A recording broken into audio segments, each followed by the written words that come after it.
Hello, my name is Mario. Welcome to another Go video. In today's episode, I'm sharing with you what is new in Go 1.24. Go 1.24 was released on February 11th, 2025, and at the time of this recording, there are binaries for all platforms. This includes Linux, Windows, macOS, including Homebrew, as well as corresponding Docker images for Debian Bullseye and Alpine 321. Follow the steps your platform requires to update to this new version. 1.24 includes many changes to the toolchain, runtime, and libraries. Let me call out three that happen under the hood. The first one is replacing the underlying map implementation using Swiss tables. In practice, this means better memory usage and faster iteration. Second, the support for generic type aliases, just like we had before with defined types. And third one, sync map, was changed, improving performance, particularly for map modifications. Let me walk you through some new code examples using some other new features. Keep in mind that if you already have a Go version greater than 1.21, you can start using 1.24 right away. You just have to edit your go.mod to indicate the new version. Let me show you. So for this, you just have to use the go.mod edit command. Let me run Go version. I'm using 1.23.6 in this case. So if I do a go.mod edit to 1.24 and I run Go version again, you will notice that now I'm using the new toolchain. So basically, you just have to update your go.mod to represent what version you want to use of Go in this particular case. Okay, let's start with the examples. First one is the new tool command. This replaces the workaround conventionally known as tools.go, where you blank import tools to track executable dependencies. Let me show you how this works. As usual, the link to the code is in the description of this video, so feel free to check that out. I have two directories in here, one called 1 and another one called 2, to differentiate two different versions of Golang CI. That's the tool I want to keep track of. In order to start using this new feature, you have to do go get tool plus the version that you want to use. In this case, I want to use the version 164.3, and I'm going to be using 164.4 in the second example. The idea and what is going to happen is that now we're going to be tracking that information in our go.mod. So if I show you the file, you will notice that now right here, we are referencing to the tools section that was added in this new release. In order to use this tool, we need to use the tool command. So this is different to when we install the tools directly into our go bin or our path. So you need to do tool and indicate the name of the tool and a version itself. So like I told you before, I was using 1.64.3. So if I go and do something similar to the other directory and I do a go get tool 1.64.4, what is going to happen is that now we're keeping track of the 1.64 version. That if you notice, again, I do a go tool Golang CI length version, and now it's using the 1.64.4 version. So with this, we don't have to use the dir-env tool that I also covered a few episodes, well, more than a few episodes ago, that actually modifies your environment variables, so you can define different go bins and different paths depending on the project itself. This way, everything is handled by the Go toolchain. One thing I want to call out is that because this is a new feature, and if you happen to be using tools such as the Pentabot or Renovate, probably you want to wait a little bit until those tools support this new command, so you can start enabling them and they can start keeping track of your binaries so they can upgrade when new versions are available. Okay, let's talk about the second new feature. Second one is the support for directory limited file system access. This is done via a new type in the OS package called root. This type implements the typical methods used to interact with files, such as opening, creating, removing, or even creating directories. So let me show you the code. I have a main.go file right here that starts using the new root methods. In this case, to start using all of these, you need to call the os.open root function that returns the root, and root itself is sort of like a file, but the biggest difference is that you cannot access files outside of that parent root. Let me walk you through this code a little bit. It does your typical methods like creating a directory or opening a file or removing the file. If I just scroll down a little bit, you will notice that I can also remove that file and remove the directory itself. So nothing crazy about this. If we go and run it, you will see that it will go and create all the steps that I have in the code. So it creates a directory, creates a file, writes something to the file, reads something from the file, removes the file, and removes the directory. So I don't have that test folder I indicated before when I was doing give you this walkthrough. So this test their name.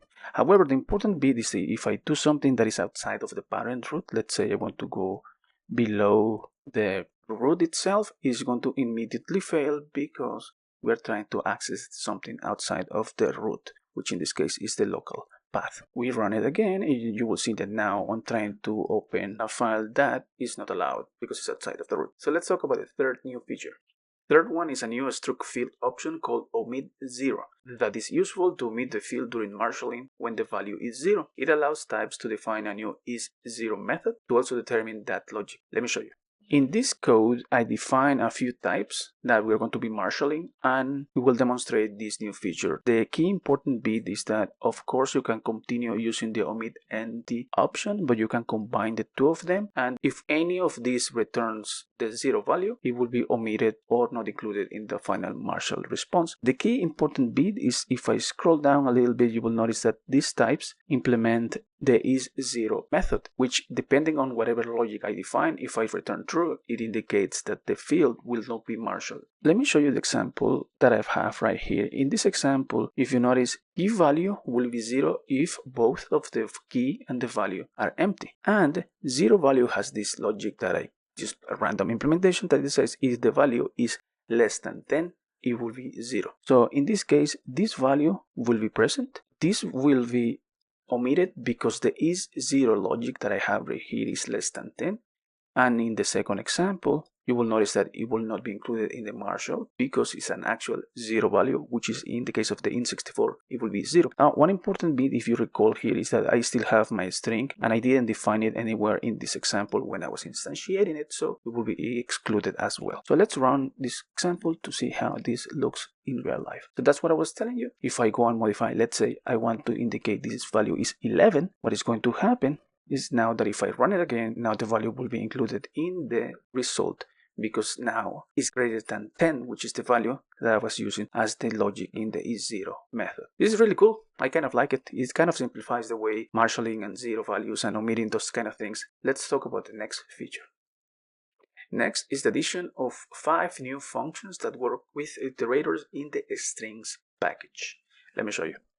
In this example, I have all the 5 new functions that interact with iterators, so we can have a way to loop through different values that are coming from strings. They are kind of equivalent in a way or another. If I run it, you will notice that the output is basically the same in all cases. The biggest difference is how we are feeding into the iterator the values or the configuration that we're going to be using in the iterator itself. A string.lines, for example, uses the new line as the separator, but it keeps the new line itself. So you notice that I'm not appending in the printf. The split sequential, you can indicate what separator you want to use. I'm using the new line as a separator, and it doesn't keep the separator itself. If we scroll down a little bit, you will notice that we have a split after sequence, and a split after sequence returns an iterator that happens to be using this separator to split all the values in the string. It's a bit similar to a split sequence. What happens is that this keeps the separator and this does not keep the separator. Maybe you're interested in keeping it, maybe you're not. So in some cases you'll be using one or the other. The last two are a little bit similar to the split, but in this case they use a field, and in this field it uses the white space characters. So in this case it will be using the new line, and the other one you can specify a function that if it returns true, it will split them as well. In this case, as I said before, is a space. Those two are kind of equivalent in the implementation itself, but they return different values depending on how you use them. All right, let's talk about the next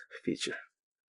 Now let's talk about the new method context in the testing package. This new method returns a context that is cancelled after the test completes and before the test cleanup functions run. Let me show you an example. In this example, I have a type called server that happens to be just implemented a new multiply method here and defines a way to be a stop, which in this case we are assuming we want to clean up a few resources, and a way to indicate if as a stop, and it returns the channel so we know when it stops itself. So the idea is that we have a way to, via the new tContext method, to indicate and go through the sequence of events, or rather steps that we need to do to properly clean up resources, for example. So if I run this, you will notice that I print out some of the steps that are in the in the test itself, and I want to go through those so you get an idea of how the sequence of events happens. So we have this go routine that is executed first. It blocks until the context, which is the new method, completes. In this case, it will be cancelled. When we receive that, we can call the server stop method in our server that then will close a channel and update the field that it was stopped. This is important because in the cleanup, we are waiting for that channel to complete, and we are doing another test to indicate whether it was stopped or not. And we have another test right here just to see, your typical test using, in this case, the multiply method. So that's the whole point. We are using and taking advantage of the new context method in testing to make sure that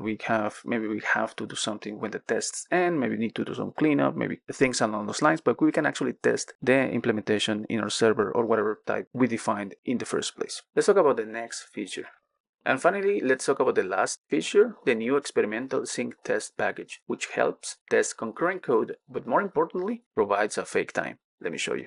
This is probably to work with the tool command change, my favorite feature. So let me show you. In this example, we are going to be sleeping every 1 second when the pusher that we're receiving here fails. Of course, this is just a fake implementation, and I'm defining a mock that happens to be turning errors from a slice as a configuration. So if I walk through to the code, you will notice that okay, this errors is going to fail the first 2 times. We are trying 3 times and we are pushing the value of 10. So we are going to be expecting no errors. We're going to expect that it tried 3 times and the final value was 10. The important bit here is that if we go and run this, you're going to notice that it's actually taking 2 seconds right here. With the new experimental package, if we go and modify the implementation and we say, hey, import testing sync test, and then do sync test run, we can scroll down a little bit to go here, and we run the test one more time, you will notice that now it's not going to take 2 seconds, it's actually going to take 0 seconds. Well, of course it took some time, but in this case it didn't wait for the 2 seconds to complete.